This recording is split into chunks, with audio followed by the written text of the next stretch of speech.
বাঙালির সবথেকে প্রিয় একটা রেসিপি দেখাবো, কাতলা কালিয়া। তো চলো দেখাই তোমাদেরকে। মাছটা আমি এখানে ধুয়ে ভালো করে নুন হলুদ মাখিয়ে নিয়েছি। তো মাছটাকে এবার আমি ভাজবো।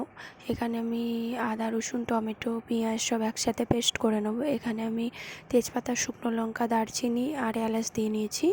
দিয়ে এবার আমি পেঁয়াজটাকে দিয়ে দিয়েছি। পেঁয়াজটা যতক্ষণ না কাঁচা গন্ধটা ছাড়ছে, এখানে আমি টক দইটা ফাটিয়ে নিয়েছি ভালো করে মিক্সিতে। দিয়ে এবার আমি সব মশলা দিয়ে দিলাম, হলুদ গুঁড়ো লঙ্কা গুঁড়ো নুন পরিমাণ মতো। এখানে এবার আমি ওটা মিক্স করে ভালো করে তেল ছাড়া অবধি ওয়েট করে তারপর আমি লো ফ্লেম করে এখানে আমি দইটাও দিয়ে দিয়েছি, টক দইটা। তো এখানে আমি ভালো করে কষিয়ে নেবো। এবার কষিয়ে নিয়ে তারপরে মাছগুলোকে দিয়ে দেবো, জল দিয়েছি অল্প। দিয়ে আমি এখানে মাছগুলোকে দিয়ে দিলাম। তো অবশ্যই ভালো লাগলে লাইক সাবস্ক্রাইব শেয়ার করতে ভুলো না। আর তারপরে নামানোর সময় একটু ধনেপাতা দিয়ে দিয়েছিলাম। অবশ্যই কেমন হয়েছে বানিয়ে আমাকে বলো। তো এখনকার মতো টাটা বাই বাই, ফিরে আসবো আবার একটা ভিডিও নিয়ে।